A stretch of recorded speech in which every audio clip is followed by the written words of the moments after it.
Hello, Michael. On today's show, we're going to have some actual fun. We're going to play clips from that Silva versus Leone man versus machine debate. Each year, we stage the seminal battle of our generation between the alphas who touch grass and the spreadsheet socialists who write code. Laugh about it, look back, declare a winner based on results, which, of course, results is all that matters. Let's get into it here with clip one from man versus machine. Producer Ryan, go ahead. Devon Achane, ETR rankings are at 17 overall and RB7. Silva comes in even hotter, 11 overall and the RB5. Yeah, I don't want to be late to this dance. He fits the Mike McDaniel offense to a T. Mike McDaniel is so good at funneling the ball to his top playmakers, and I like him better than that cluster of receivers that I have ranked after him. Chris Olave, Nico Collins. I would rather go with Devon Achane, especially in home leagues. I mostly agree with Evan. Like, Achane is someone, as Evan said, you don't want to be late to the party. So we're both ahead of market on Achane. Now, relative to cost, Achane is a better pick, but if you're giving it to me straight up, I still have to lean the workload edge that JT and Saquon are going to get. I am going to give this here round one to Evan. Okay, so in the pre-season man versus machine, I thought Evan had the better argument. I will note in here, Leone gets a lot of hate for being anti-Saquon, anti-Derrick Henry. He did have a little nugget in there where he said he would take Saquon over Achane, and Silva had a really good note in there too. Achane over Olave, Achane over Nico. Now, if Nico had stayed healthy all year, I'm not sure how that would have looked. Results, guys, were Achane finished as the number 6 running back in fantasy in total points and the number 11 running back in points per game. Leone, any thoughts on the Achane debate? Yeah, I mean, we were pretty much on the same take on Achane. It was a little better to have JT and Saquon ahead, as I've noted in the end of the clip, but mostly we were in line. It was a weird season for Achane because he actually did get the huge workload that I was concerned about.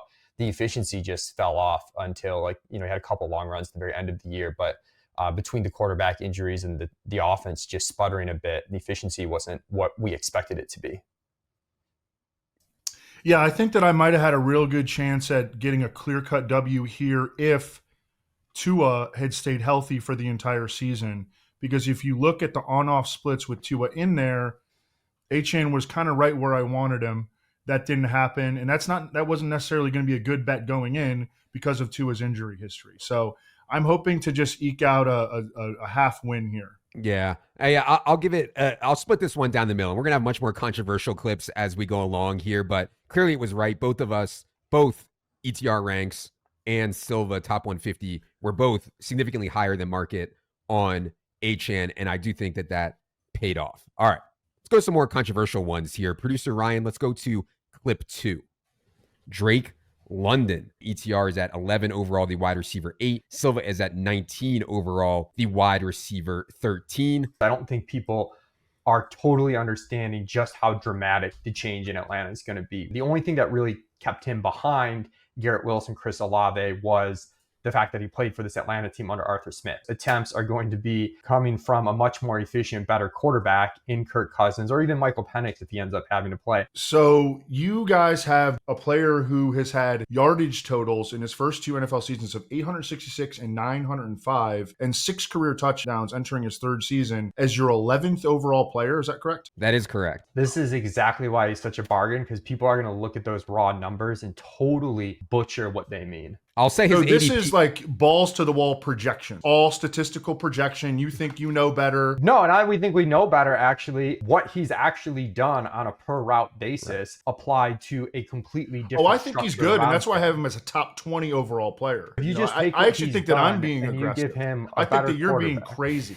You're being a slave to the projections here and not considering the possibility that it might not go the way that you're projecting it. You're being a slave to raw numbers that mean nothing. I am going to give the win to Evan. Yeah. This is unbelievable. Yes, sir. Let's just read off last year's stats and Make fantasy assume those are great again.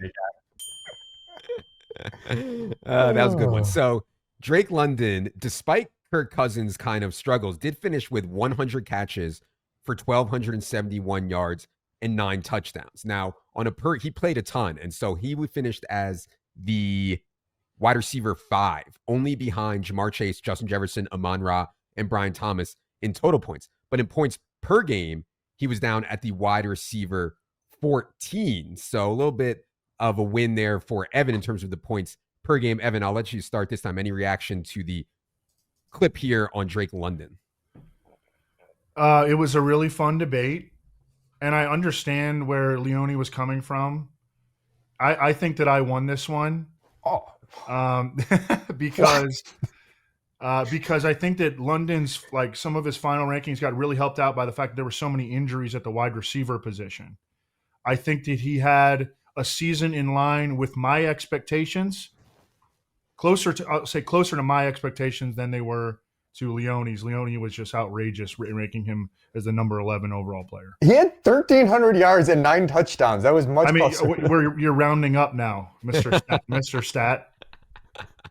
You're rounding up now? Well, he had 1,270 yards and 9 touchdowns, way higher than any previous season, way higher than the arguments. I didn't think that he was going to repeat. And he was a very good pick where he went. If you took him where we said he was a solid pick where he went, which was closer to where I had him ranked preseason. I'll say this: in home leagues, you were able to get Drake London round 3, round 4 even at times, if I recall correctly, maybe late round 2, and he was certainly a smash there. So obviously ADP matters. I do think an important point in all these debates, and specifically to Drake London, is how do you guys feel about points per game versus total points? In my opinion, the way I think about fantasy, I'd rather my guys be much, much better in points per game than total points, because my bench is good. I think that I can draft a really deep team. And if Drake London misses games, that's fine. I'll put someone else in and get by. I don't like having guys in points per game who aren't that good, who I just have to roll out there every week. So to me, I value points per game much more than total points, aka the guys who just stayed healthy. And to Drake London's credit, he did stay healthy. And as I said, he finished as the wide receiver 5, but only wide receiver 14 in points per game. So yeah, Evan, what would you value more, points per game or total points? Absolutely points per game to the extent that they're not missing like half the season. Yeah. You can deal with 3 or 4 missed games over the course of the year, because you can, as you mentioned, you can plug another guy in. You're not taking a 0 for those particular weeks. He was a really solid pick, and that's how I valued him. And I think that Leone thought that he would be like a true difference maker, like league winner. I don't think he was that. He was a really, really good pick, though. He did have these massive games in the fantasy playoffs once Michael Penix got in there. And I kind of think if Penix had gotten in there earlier, or Kirk Cousins had actually played, he's going to be an exciting guy for 2025. For sure. But yeah, Leone, I think part of the thesis on Drake London was Kirk Cousins was going to be a huge upgrade, which he was, but only for a limited time before it really hit the wall for him. So yeah, any more thoughts on points per game versus total points or Drake London? I think it's like 75-25 in favor of points per game. I think in this scenario, though, based on like the other receivers that were going around him, like Chris Olave and whatnot, who like flopped, that he was a pretty big win. And obviously, we're doing the man versus machine on our rankings. If you could have drafted him later, great. Like I wouldn't have told you to not try to draft him later. And there's like guys like Chris Godwin in there in the points per game who probably would have beat him, but he played 7 games. So right. That's why I think it's 75-25, not fully 100-0 in terms of points per game versus total points. Yeah. Another debate that I think is certainly very close here, I would say, considering that in points per game, he was actually below Evan's rank, which was wide receiver 13. I give a slight edge to Silva on this one, but Drake London was still a very, very good pick. And we were kind of on a big island here, and people laughed at us about the Drake London rank, and I think it turned out to be a pretty solid hit. Okay. Producer Ryan, let's go to clip 3. Malik Neighbors. We were already mega high on Neighbors. We have him 27 overall, the wide receiver 18. Silva comes in smoking hot, 18 overall, the wide receiver 12. I want to get Malik Neighbors on my teams this year. Like, he's not getting out of the 3rd round. At receiver, they've got a bunch of garbage behind Malik Neighbors. He's going to get the ball so much. Jordan Renan recently suggested that he could go for 150 targets. I think that he could go for 160 or 170. All right. Leone, your retort. Yeah, I mean, I'll capitulate here. I really liked Malik Neighbors. Leone just capitulated right out of the gate. 3-0, Evan. Yeah, well, 2 of those, I mean, all right. There's going to be an appeal. So if you guys are, hopefully you're watching this on YouTube because we have a ton of good graphics. Silva said he thought Malik Neighbors could get 160 or 170 targets as a stone cold rookie, which I thought was outrageously high. Neighbors got 170 targets this year. And despite inept offensive play, despite inept quarterback play for much of this season, Neighbors still finished as the wide receiver 7 in points per game, wide receiver 7 overall. So, I thought in the ETR top 300, I was like, man, we're pretty high on Neighbors here, 27 overall. Silva came in at 18 overall. I was like, my God, he's lost his mind. Finished as the wide receiver 7. So I think a pretty clear win here for Silva. Any thoughts on this debate, Evan? It was a fun one. I wound up, it was considered sacrilegious to wind up ranking Malik Neighbors over Marvin Harrison Jr. It's wild to think in retrospect how much better a pick Malik Neighbors was than Marvin Harrison. I didn't have that separation, but I did at the end. I was like, all right, let's just do it. And I went for it and put Malik Neighbors ahead of Marvin Harrison Jr. And so I think that was a win. At the end of the day, like, we're doing this for the audience, So I think it was a win for the audience to have Malik Neighbors. Yeah. He, for a while, he kind of wasn't racking up monster games, but he was consistently getting, because of all those targets, he'd have, 6 for 65, and then he really wound up, he was a big difference maker down the stretch with Drew Lock in particular. And, I was kind of hoping that Drew Lock would end up playing more than he did. He wound up playing a decent amount, and that helped Malik Neighbors. But I think that the audience got a win out of this. I mean, Leone was high on him too. Oh, but this is a guy that you wanted to be aggressive on. We were both aggressive on him. In home leagues, you could get Malik Neighbors easy in the fourth round. And we had him as a borderline 2-3 pick. Evan had him as a solid middle of round 2 pick. And so, yeah, I think a win for both here. Leone, any more thoughts on the Neighbors debate? Yeah, I think, well, obviously a win for Evan. I kind of capitulated at the time and capitulate now. Like, Evan was willing to be extra aggressive and it paid off. So kudos to him. I do think in terms of the rookie stuff, what you're going to see with a few of these debates, I do think there's a little level of randomness with the rookies where you want to be going after these guys, but it can be difficult to pick the right one. I don't think Marvin Harrison was an absolutely crazy pick where he went, he could have, it didn't work out obviously for him, but I guess I just wanted to make that point where it's hard to be like, oh yeah, you got to draft guys like Malik Neighbors, but no, you can't draft guys like Marvin Harrison Jr. Unless you're just really, really good at the prospecting stuff. But, the vast majority of the NFL have these guys basically neck and neck as prospects. Oh, and I mean, the projected quarterback play for Marvin Harrison was supposed to be so much better. And we'll talk more about Marvin Harrison certainly on the hits and misses show. All right, another win here for Silva in the results column. Let's go to clip number 4, producer Ryan. DJ Moore, ETR 36 overall, and DJ Moore, wide receiver 22. Silva 19 overall, wide receiver 13. Caleb Williams in, Justin Fields out. I think that's a good thing for DJ Moore. You've also got way more target competition. Last year, you basically had nothing. It's no coincidence that later on, Rome Odunze is going to be on here, but there's a chance he's the best wide receiver on the team from day one. So when you look at the price tags of all these Bears receivers, I think Moore's is fine. I think you're really buying the top if you have him up where Evan is. He had 136 targets last year, on a run-first team with a worse quarterback, and had an incredible season. I think that the arrow might still be pointing up. He can't get back to 136 targets. They're going to throw the ball more because they have a better quarterback. Yeah, he better get to 136 targets where you have him ranked. He better. You're in some serious trouble if he doesn't.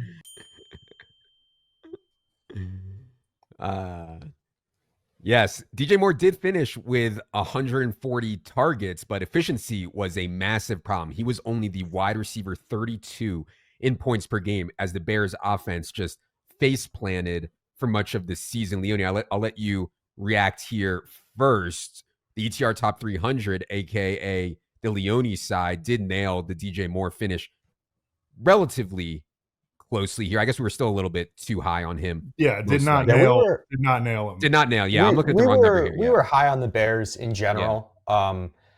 I think through that clip, the point was to kind of take the cheaper options, whether it's, Keenan Allen, Rome Odunze, and turned out to be Keenan Allen really is the major win there.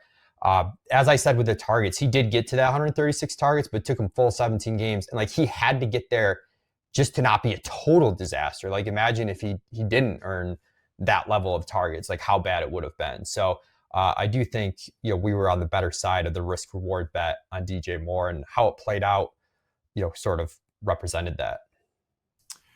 This guy had a horrible season. I mean, I think that he would tell you that. It became evident early if you were watching Bears games, which by the end probably very few people were. But if you're watching Bears games early, like bad body language on and off the field, was obviously one of the people that was really upset with the Shane fraudulent offense. That it didn't get a whole lot better after that. He had a terrible season. He's like a team captain, and he was one of the biggest disappointments on the Bears on the field. And I thought that he could get better with better quarterback play, and that wasn't the case. So yeah, win for Leone here. We were both were too high on DJ Moore, but Leone significantly lower here at wide receiver 18 versus Silva's wide receiver 13. The one note on the per game stuff, which is obviously more important, but there's guys that sneak up there that like nobody was going to take ahead of DJ Moore, like Jawan Jennings and guys like that. So just to add some context to that stuff. Another note is that this guy really only had like 2 good games, all like legit good games that helped you win your fantasy matchup like all season. I mean, he was a bust. Yeah, and in real life and fantasy. And like, I know we're not doing lessons today, and we'll do this, but just looking at this and Shane like being so high on Shane fraudulent offense was just like, I hate myself for it. I hate myself for it. This guy couldn't do anything good with Jackson Smith and Jigba and DK Metcalf and Tyler Lockett, and now he comes here and it's just like, oh, everything's going to be great with a rookie quarterback. And it was just, yeah. Anyways. Dude, Keenan was a smash though, and Caleb was like fine. Yeah. Okay. We'll stick with the Bears here for clip number 5. And we're going to get to Rome Odunze here in a bit. We could just settle that right now. You have Odunze 96 right now, the wide receiver 47. Leone plays a lot of best ball and stuff, okay? In a best ball, Rome Odunze is a lot more attractive than in just straight home standard redraft leagues, which is what my rankings are geared toward. And I think that those influence the way that Leone thinks. And he does all these shows with the ship chasers and all that, the spreadsheet socialists. And I understand that point of view, but I don't rank that way. I've already reassessed Rome Odunze once. I am willing to go back and do it again. If you want to include this in the debate, that's fine. I can capitulate. Oh, no. Premature capitulation before the season from Evan, and he didn't need to, because Rome Odunze ended up finishing as the wide receiver 66 in points per game. He actually turned out to be pretty unusable for much of the year. I thought I lost some money probably chasing Rome a little bit in DFS, but he was pretty unusable for much of the year. Evan, premature capitulation. You didn't need to. You would have won if you would have just held strong. I'll still give him the W. It was in the moment I got intimidated. Did you see all the scowling that Leone did at all my comments? I started to feel bad. You were gaslighting me. Big time. I got scared, and I capitulated in the moment, and I'm embarrassed now. It's cringe to look back and watch that premature capitulation. Leone? Yeah, it's a big L on Odunze for sure. I do think, honestly, it's a bet I probably would make again at that rank. He played sort of as much as we could have hoped he would play. They only used 3 wide receivers. Keenan Allen just stayed healthy though for most of the season. I know he missed some time in the beginning of the year and was target hog down the stretch, and overall not quite as efficient as we'd hope. But again, with the rookie receivers, if you kind of just smash them, like overall, you won. If you took Brian Thomas, Lav McConkey, you won. If you took Keon Coleman and Rome Odunze, you lost. Xavier Worthy somewhere in the middle there. So I do think in general, like it's still the good archetype to go after, to not be like overly concerned about the playing time. But certainly the result here on Odunze was bad, as you said, Adam. He was unstartable in redraft formats down the stretch. So that's definitely an L. It's funny to think back if we had been given these singular data points at the beginning of the season at which they finished, the number of targets for DJ Moore, 140, the playing time and the air yards for Rome Odunze, if we had just been giving those singular data points ahead of the season, we would have all been way higher than we were on the Bears. And that goes to show how inefficient that passing offense was. Yeah. And The opportunity was there. Sure. It didn't work out. And that's, obviously a huge part of it, but the opportunity was there. The two prospects coming into the year that everybody thought couldn't miss, Caleb Williams and Marvin Harrison, both drastically underperformed. While other prospects that people had questions about, Brian Thomas had a lot of questions around him. People had questions around Malik Neighbors, etc. Xavier Worthy. Those guys actually played well. So yeah. Okay.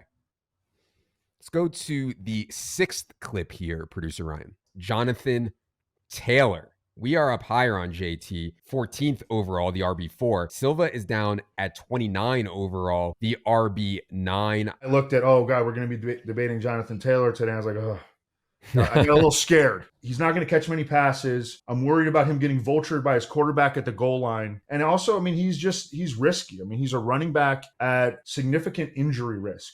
The big thing with Jonathan Taylor, he's still in the prime of his career. There aren't a ton of backs in the NFL anymore where we just feel like they're really explosive, talented players. I think Jonathan Taylor is one of them. I think he's a pretty safe pick as far as running backs go in round 2. But I think there's some systemic risk. What if Anthony Richardson just is non-functional as an NFL quarterback? So I'll go ahead and give this one to Evan, being a little bit lighter here. All right, JT did end up with some massive, massive games down the stretch and finished as the RB5 in points per game, RB9 in total points. Silva, any reaction to the JT debate from preseason? Yeah, there were certain times, certain points in the season where I thought I had nailed this. And then by the end of the season, I was like, nope, got that wrong, because he had so many massive spikes. He had a bunch of massive spikes in really key spots. I was right about the receiving. Richardson did vulture 8 rushing touchdowns or something like that. And Jonathan Taylor had more problems with his ankle. But the spike weeks, once he got healthy, he looked great. The Colts offensive line, despite a number of injuries, they played really well. And I was wrong on Jonathan Taylor. In general, we're seeing, I think some of these backs are able to get there on efficiency, just the way the NFL has evolved the last few years. You had it with Saquon, Derrick Henry, two of the guys that finished ahead of Jonathan Taylor. These backs that can break long runs, that are really, strong bets for touchdowns. I know we had the Anthony Richardson vulture concerns, but they were just going to have such a high percentage of their touchdowns be rushing touchdowns that it ended up working out okay, really, for both guys in the rush touchdown department. Definitely, changes the way we evaluate some of these backs a little bit. That said, I wasn't super high on Jonathan Taylor. I was just kind of neutral to the market. Okay, yeah. And the thing that sticks about Jonathan Taylor is he had his biggest games in the fantasy playoffs. He went absolutely nuts down the stretch. Had that 218-yard, 3-touchdown game in week 16, and then 125 yards and 2 more touchdowns in week 17, Super Bowl week. So not only did Jonathan Taylor had a really good year, he did it at the right time for fantasy owners. And yeah. Well, some of us were competing for $2.5 million and had him at 1%, and he dropped the ball at the half-yard line. And then he decided to go off, the week later. So it was the wrong time for some of us. Correct. We'll have to ask DraftKings to change the date of the live final to mesh with JT's peaks. Okay. Let's go to clip number 7. Josh Jacobs. ETR ranks 35 overall on Jacobs, RB12. Silva 24 overall on Jacobs, the RB7. Backs that can earn this workload do have a talent for it. It's not the coaches giving them opportunity. So he's shown that ability to be used at the goal line, in the passing game, all facets of the game. Do like Jacobs, but yeah, I don't think it's quite like an 85-15 split. I think Lloyd, the rookie, is a little bit of a danger if he comes in and is an explosive right away. But this is where we just have the running backs being way overvalued relative to the wide receivers in most home leagues. If you want to get Josh Jacobs, you're going to have to take him in the second round in home leagues. I really believe in the Packers offense this year. Marshawn Lloyd, he's had a super disappointing start to training camp. He's been injured. The coaches were asked about him. They're like, he's not making any progress. That's really good news for Josh Jacobs. Josh Jacobs has access to a ton of touches. Josh Jacobs is another guy that I want in my home leagues.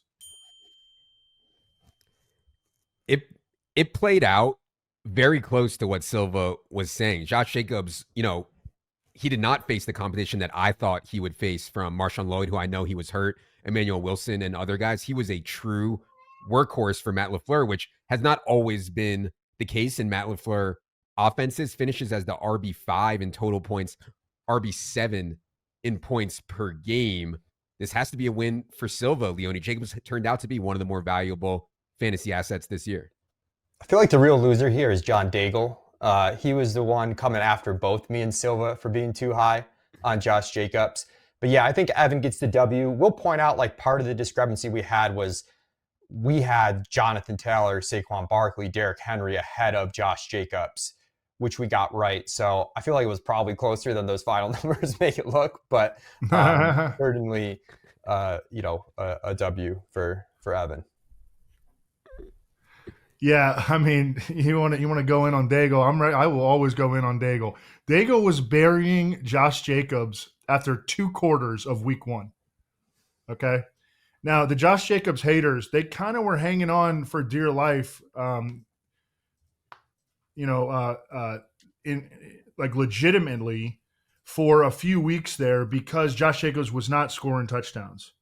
Josh Jacobs had 1 touchdown he had 2 touchdowns through the first 7 weeks of the season, and then he just went on an absolute rampage. He became he was always the centerpiece of the Packers offense, but once he started to fall into the end zone, then he became a true difference maker. As a top 5 fantasy RB1 every single week.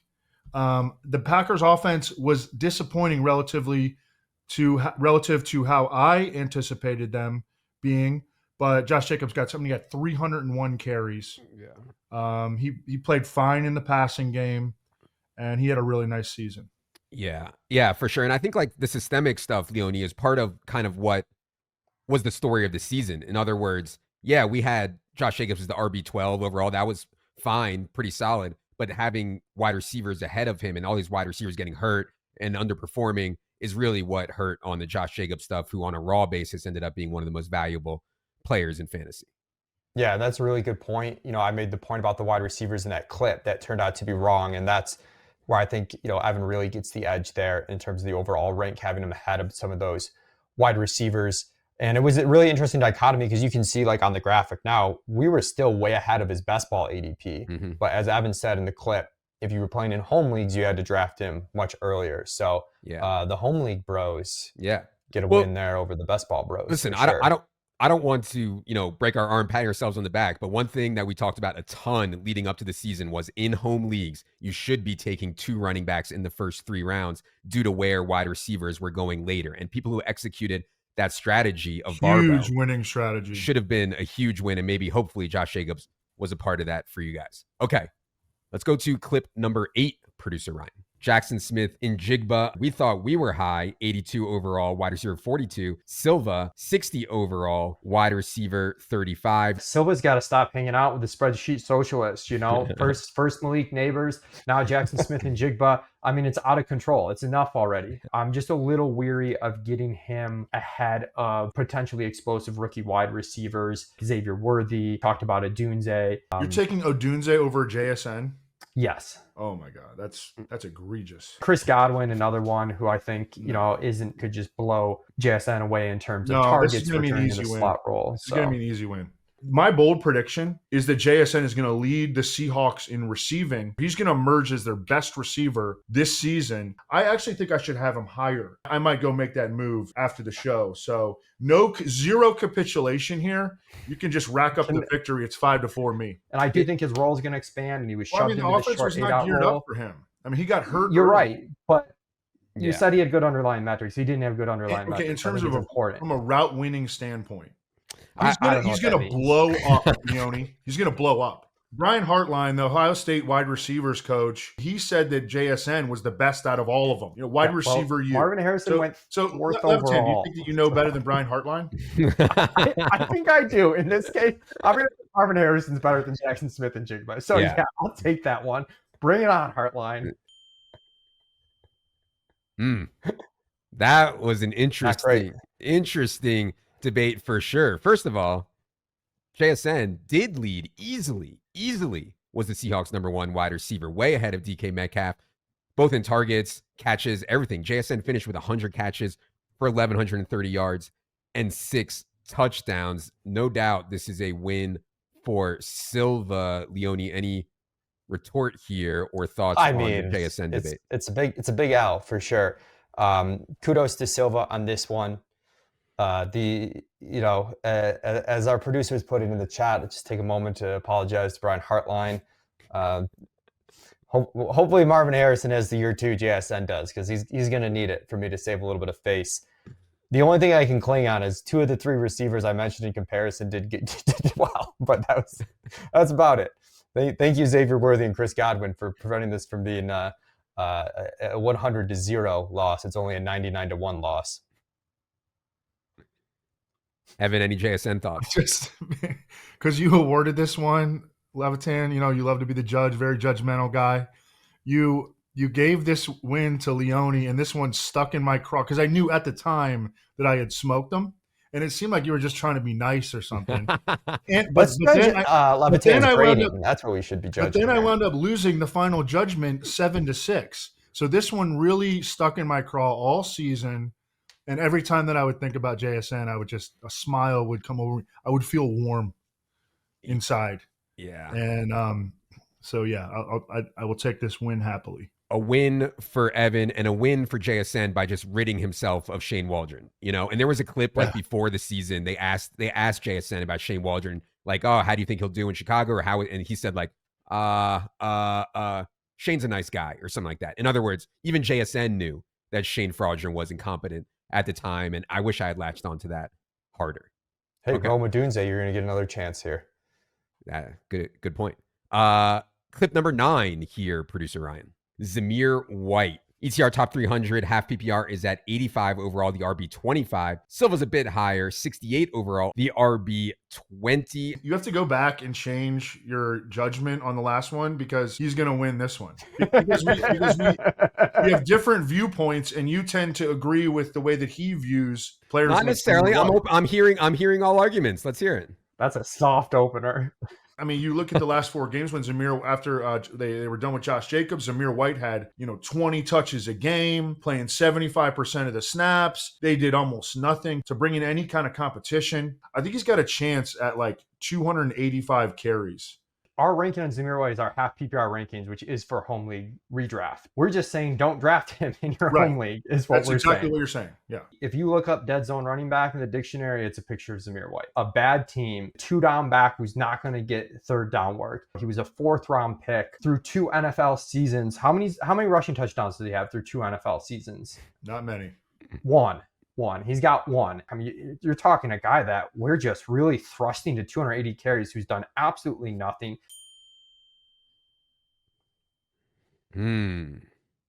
Well, the dead zone prediction did come true. And I think people have kind of said, oh, there's no such thing as a dead zone anymore. And maybe he wasn't going in the dead zone, really. He was going a little bit later, but I guess technically still in the dead zone towards the end of it. But this was like, to Leone's point, when people talk about don't take X running back in the dead zone, look at Zamir White. They're going to keep bringing this up. Got to be an easy, emphatic win for Leone here. I'll let you start, Silva. Any reaction to the Zamir White preseason debate?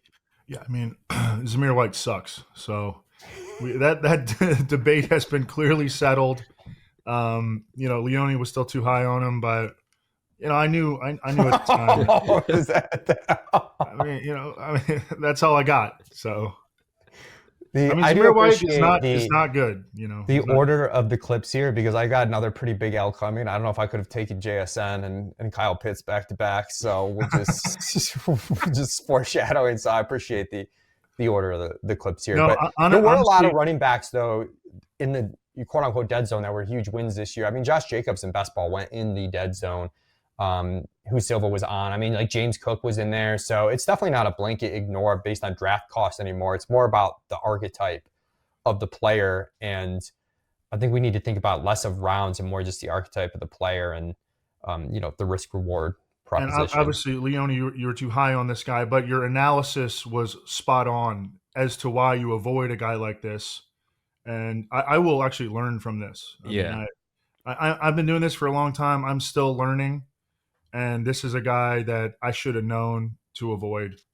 Yeah, and even though like in the ETR 300 we had Zamir White RB25, he was going way higher than that in home leagues. Like people were taking Zamir White in like round 6 of home leagues and crazy stuff like that. Okay, let's go to clip number 10, producer Ryan. David Njoku. ETR top 300 is at 100 overall on Njoku, the tight end 10. Silva 77 overall, the tight end 7. How this offense ran with Deshaun Watson versus when they threw in Joe Flacco, it was quite different. If you look at the splits with Watson for Njoku, it was really, really bad. There's just a little bit too much recency bias in how the second half of the season broke for Evan's ranking. I'm not like out on Njoku. I just think that is aggressive. I think I'm like in the perfect spot relative to ADP. You talk about the way that the offense functioned last year, Watson, Flacco, etc. Their offense is going to be different this year because they don't have Nick Chubb. They bring in Ken Dorsey. They're going to throw the ball more. He's not coming off the field. They're paying him a ton of money. He's an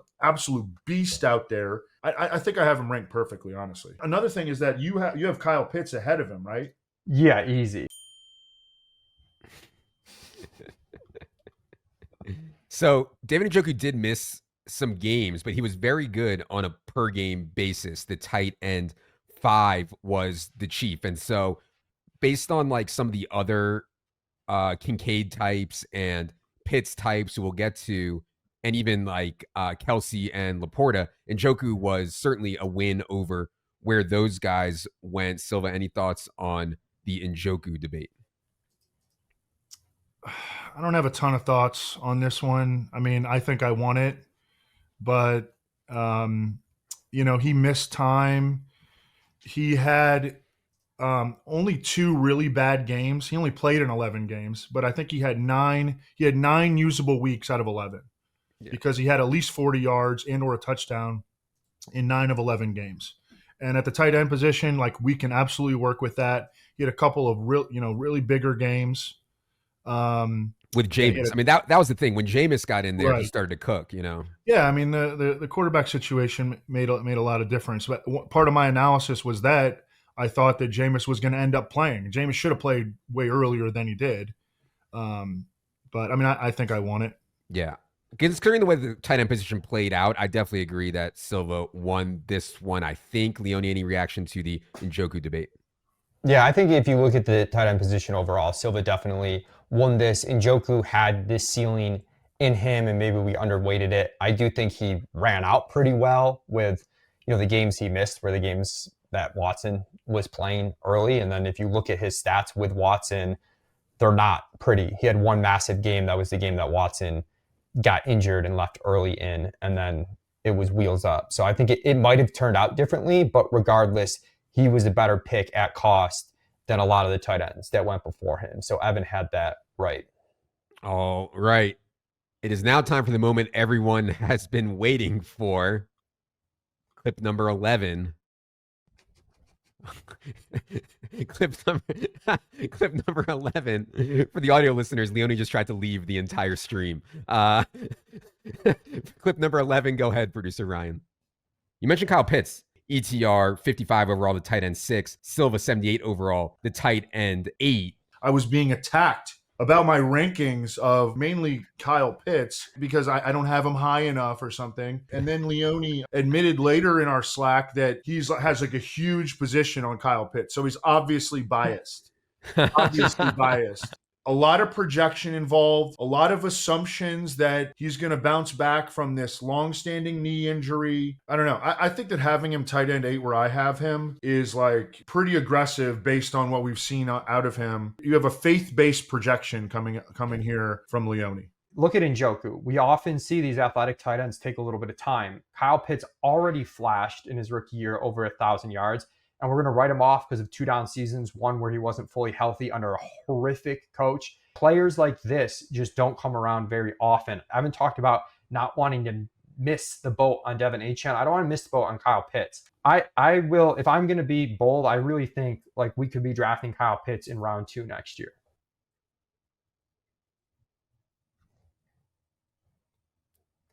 Round 22. You guys cut me off. It was round 22. Round 22. Well, Leone, I feel like the dream is dead now. I feel like people have fully given up on Kyle Pitts now. But yeah, any reaction to probably the worst take for the machine of the 2024? Yeah, I did. You know, Evan made a point in there about waving off the knee injury, and I did a podcast with Gretsch, who's like even more bullish on Kyle Pitts than me, or similar. I shouldn't say more bullish, but similar thoughts as me. And when we did that offseason special, I said, like, if I'm wrong, this is the same thing I did with Juju Smith-Schuster, which is like a young player who had an awesome early season, then had some down years where we had some excuses for health, systemic reasons, but the situation looked so good that we're willing to overwrite those and get kind of rose-colored glasses on that early season. That's sort of exactly what happened with Pitts. There was a moment in the middle of the season where it seemed like it was actually going to go pretty well. If you look halfway through the year, he had a number of decent but then games. he just died. He had a 491-2 game against Tampa middle of the year. That was a stretch of 4 straight games where he had at least 65 yards. I was worried at that point. I was getting a little worried. And then it just went south. So there was no world, even if Kirk Cousins played really well, where he was going to perform where I hoped he would perform. So yeah, he's just not as good as I wanted him to be. Yeah. And it's like a talent take thing, right? He had the draft capital. He had a good/great rookie year for a tight end. It's like, how good do you think he is? And I think that was the crux of the debate. Evan, any more thoughts here on the Pitts debate from preseason? Well, it's just really, this one really got to me because in our preseason rankings, me and Adam Levitan are doing a podcast with Matt Harmon, one of our most watched podcasts with Matt Harmon. I'm getting absolutely cooked in our private Slack about my ranking because I didn't have Kyle Pitts higher than George Kittle. And Leone and Dago are just ganging up on me. And I'm like replying during the podcast. I'm like not even paying attention to what Harmon is saying, ruining the podcast. And I'm like, Kyle Pitts is Jared Cook or something like that. and you need to be mentally stronger, Silva. And so just ignore the noise, stick to your guns. Well, I know. And do the podcast with Harmon. Right. I got to be stronger. I remember that because I was like, yeah, Adam was like, "Stop, Leone, let stop doing this." I had to go in there because I knew someone was getting distracted by this Kyle Pitts debate in the background. I'd be like, Leone, stop harassing him now. Save this for after the Harmon show. So yeah, easy win here for Silva. Obviously, Kyle Pitts was borderline unusable for much of the season. Even after Michael Penix got in, Kyle Pitts was pretty much unusable. 47 catches, 602 yards, 4 touchdowns this season for Pitts, despite staying healthy for the entire season. All right. Last clip here. Number 12. Producer Ryan, go ahead. Brandon Cooks. ETR is at 126 overall, the wide receiver 59. Silva way up on Brandon Cooks, 93 overall, the wide receiver 45. We do have a receiver entering his age 30 season who's showing signs of decline. You see the opportunity, you want it to be there, you want it to happen, but at the end of the day, it's a player that's just not that good. And I think last year is probably, the peak for Cooks. I don't know if there's a ceiling beyond it in a redraft setting. See any sort of meaningful ceiling for Brandon Cooks. He did have a game where he had like 170 yards. So that gives me just a little He had one game over 50 yards. Yeah. Are you going to let me finish? Season. It gives you a little glimmer of hope that he's got some level of explosiveness. But I don't care. If you don't want to draft Brandon Cooks, I don't care. So Brandon Cooks, he was a little bit banged up. Dak Prescott went out. Cowboys offense flopped. Brandon Cooks was waiver wire fodder very quickly here. So clearly a win here for Leone being lower on Brandon Cooks. Leone, any more thoughts here on the Cooks debate from? He had a 152-yard receiving game. So back-to-back seasons, getting over that 50-yard hump once is pretty strong. I will say at this point in the draft, a miss isn't that bad. And the total collection of ones we've run through, I think what you see is it's generally easier to be on the fade side than it is on the pro side of things. So I think with that in mind, Silva probably takes the overall W on the Jackson Smith and Jigba hit, because that was the one that was probably the most meaningful hit of all the ones that we've gone through. Yeah. Silva, any more thoughts here on Brandon Cooks? No, I said it during the original clip. I said it. I don't care. I don't care about Brandon Cooks. If you didn't want to draft him, don't draft him. He was a late pick. It was all opportunity based. He had, the one game over 50 yards. And when that's the crux of your argument, you're probably going to be wrong. And I was wrong. Oh, boy. This was fun. I do want to say this. Like, obviously, ranking players before the season with massively incomplete information is very, very difficult to do.